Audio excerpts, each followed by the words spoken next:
We're back in this thing with a daylight video. I don't usually like doing these. Normally I like my videos in the morning before the sun comes up. I like it nice and dark. But I have a day off today, so the video is a little later. Woke up late. I meant to wake up early and just come out here and do this, but it is what it is. So I cracked open my book for the day to see what the daily law was, and it was something to the effect of activating the dimensional mind. And it's still talking about this in regards to the path of going from the apprentice to the master.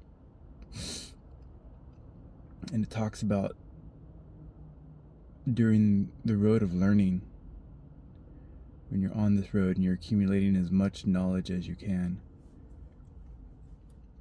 there comes a moment where things just begin to click. And the amount of effort that goes into practicing the task or the skill, the effort tends to diminish a bit because it becomes a little bit more intuitive. And this is a point where things tend to become a little bit more fun, and you get to be a little bit more creative with what the skill is. I think he also suggested taking up some sort of related skill, something that's a bit off from the main task that you're practicing, because now this will open up your mind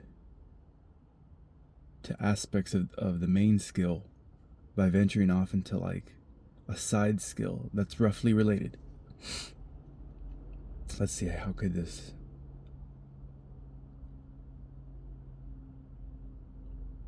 Okay. Well, like for me, it would have to be, my main interest for a while is I guess to a certain degree it still is. It's not my main job, but it is my main interest is canine behavioral modification, I guess you could call it. Or rehabilitation is a better word. So I love dogs, love everything about dogs. And it was interesting that when I went for my training that well, yes, it is mainly focused with the main narrative being canines, but what he taught mainly was leadership skills in humans. And he taught the human aspect of what we bring to the table when it comes to rehabilitating a dog, and the character attributes that we have to embody in order for that rehabilitation to be successful. And he taught a lot about the energy that you bring. For example, like, you can't be agitated, you can't be panicked, you can't be hesitant, you can't have any level of fear, because they say animals can sense fear. That is 100% true when it comes to dogs. If you have any kind of hesitation or apprehension when it comes to approaching a dog that is maybe fear aggressive, they know this right away. They see it, they sense it, and they won't respect it. And I've had firsthand knowledge and experience with this. So I know for a fact that is a truth. So to dovetail it actually in with that, I read a quick excerpt from the Kybalion, and it was actually I have it right here. It was the law of polarity. I'll just skim through this real quick. I'll read the main little paragraph. So polarity. Everything is dual. Everything has poles. Everything has its pair of opposites. Like and unlike are the same. Opposites are identical in nature, but different in degree. Extremes meet. All truths are but half-truths. All paradoxes may be reconciled.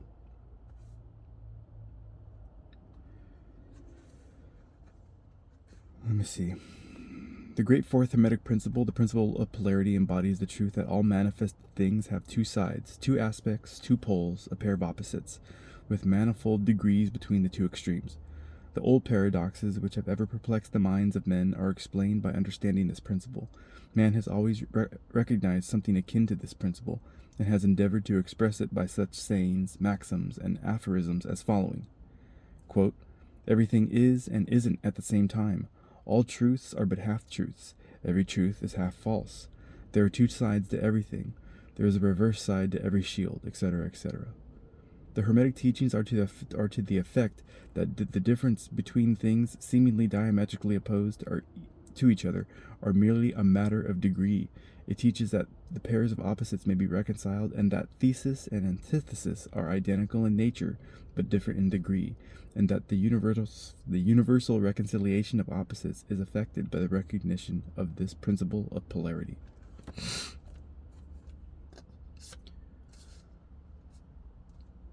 So basically how I've used that is like the example with the dogs. If I was dealing with an extremely agitated dog, you can't approach that dog with any level of agitation yourself. You have to counterbalance their energy with the complete opposite, which is complete calm.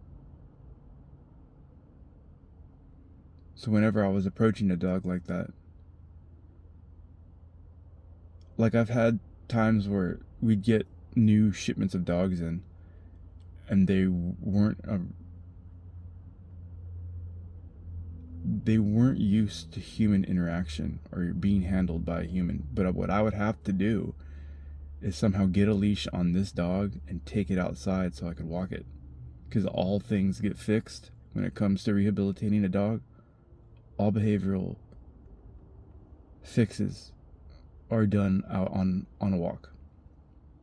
So you couldn't do it inside the facility itself, because it's just too chaotic. There's too many dogs. There's too much sensory stimulation coming in to that dog for it to be able to focus on rehabilitation. And what I mean by rehabilitation is these dogs, in order for them to be adoptable, had to be okay with human interaction. And the only way that could be facilitated is to get that dog out on a leash. So I would have to literally approach a dog that was baring its teeth and growling at me, and I would have to grab that dog. Not grab it, but at a certain point my hands are going to have to touch it. Grab it sounds rough.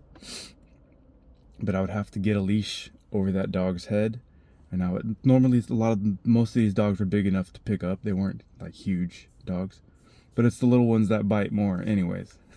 I found out. But I would have to get a leash around this dog's head. I would have to get my hands around it and under it, and I'd have to pick it up for the most part, because it's not going to follow me outside with the leash. The leash is just on first, so once I get it outside and I put it down, I have some level of control and that dog doesn't run away. So as I'm approaching these dogs, they would normally be cowering. They're not aggressive to the point where they're coming at me. They would just be there, growling and showing their teeth, just letting me know where they're at mentally. So you couldn't approach them quick. To approach them quick would trigger the normal response. Like if you're out in the street and someone came at you, your first response would be to react too in that specific way. Whatever you were shown, you were going to give back. Same with these dogs. So I would have to approach them and slowly get that leash on, and then slowly guide my hands. Sometimes I would just quickly kind of stroke maybe like their hip, because they'd be sitting. So I'd just kind of give a quick touch with the hip to see what kind of reaction I would get. And sometimes they would try to bite, and I would just move my hand away. And I already knew that they were going to come at me, because they already weren't coming at me as I approached. So there was a level of knowing that I already had at that point. So every movement that I would take would have to be very smooth. and slow, basically giving them the energy that I wanted them to give me back. And it worked, you know? A lot of the times I would go to try to put a leash on, and they would try to snap or move. And you just kind of slowly kind of just try again.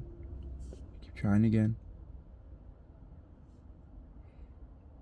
And then, slowly enough, as I slowly kind of touch, I would just slowly move in and pick them up.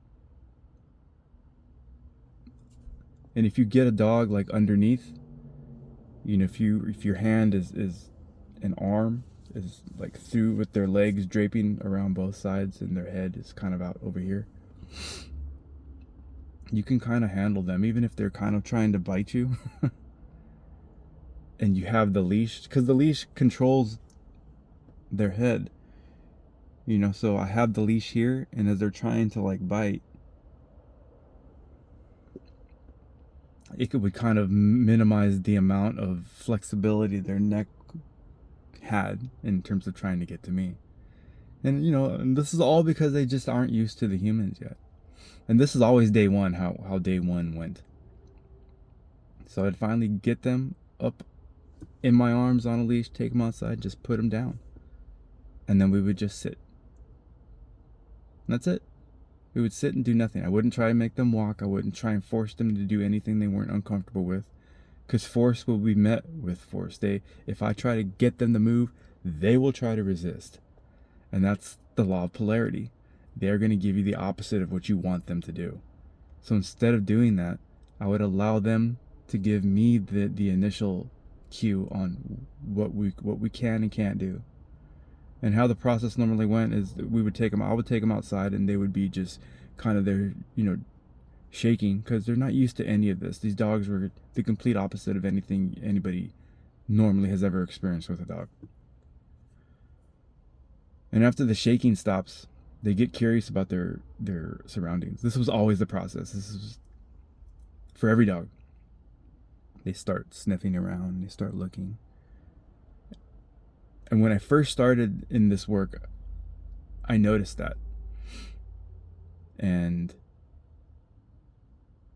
for a dog to stop the shaking and the looking around, for them to actually start to get curious, means they're focusing on a certain point.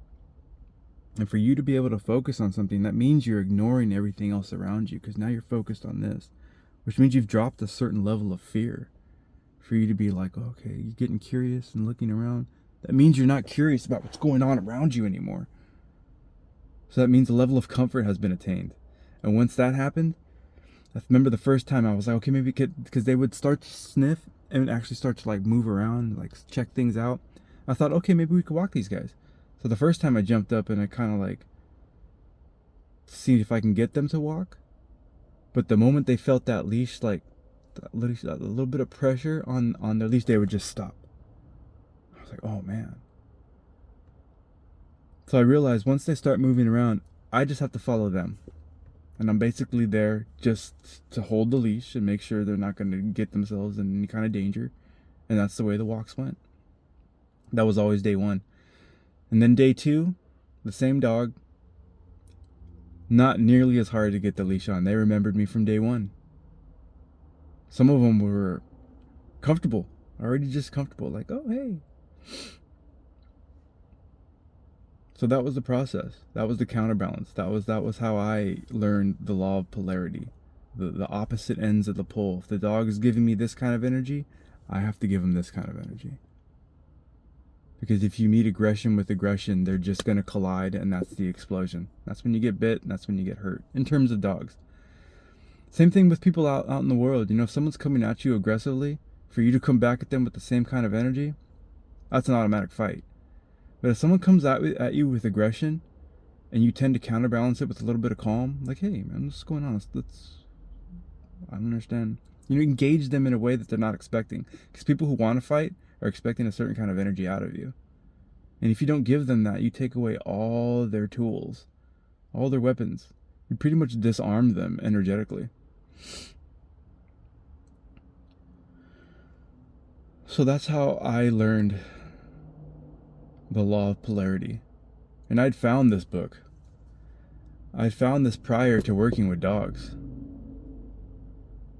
And to me, it was just interesting the way the book is worded. Because when you read it, like for example, going back into the Law of Polarity, see, it talks about when it starts really describing how the opposites work.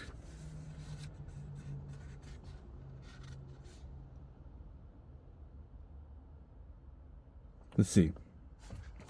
Like for example, it starts to take different aspects, like this one. Light and dark are poles of the same thing with many degrees between them. The musical scale is the same. Starting with the note C, you move upward until you reach another C, and then so on. The difference between the two ends of the board being the same, with many degrees between the two extremes. The scale of color is the same, higher and lower vibrations being the only difference between higher violet and low red. Large and small are relative, so are noise and quiet, hard and soft following the same rule. Likewise, sharp and dull, positive and negative, the two poles of the same thing with countless degrees between them. Good and bad are not absolute. We call one end of the scale good and the other bad, or one end good and the other evil according to the use of the term. A thing is less good than the thing higher in the scale, but that less good thing in turn is more good than the thing next below it, and so on. See, everything is relative. This thing is evil here in opposed to the thing that is good over here, but the less good thing here is more good than the less good thing down here. So it all depends on your perspective and where you are on that scale of whatever it is you're observing or experiencing. So this little book gave me a lot of tools when it came to understanding certain aspects in life. It's a very powerful little book to read, and it dovetails quite well into any kind of philosophical or religious text. There's a lot of this in the Bible, that's the foundation of my belief system, because I was brought up in Christian schools. So Christianity is more or less the foundation of my spiritual belief. But when it came to that, and going back to the daily law of activating the dimensional mind, a lot of the books I read all kind of came together and made me who I am today. Not all of them talk about the same things, but all of them kind of touch upon one little seed of truth that all kind of coalesces together to make how I approach the world. And you can use it in everything and anything. Business relationships, when it comes to the law of polarity and interacting with people, understanding their energy and understanding what energy you need to bring at that specific moment.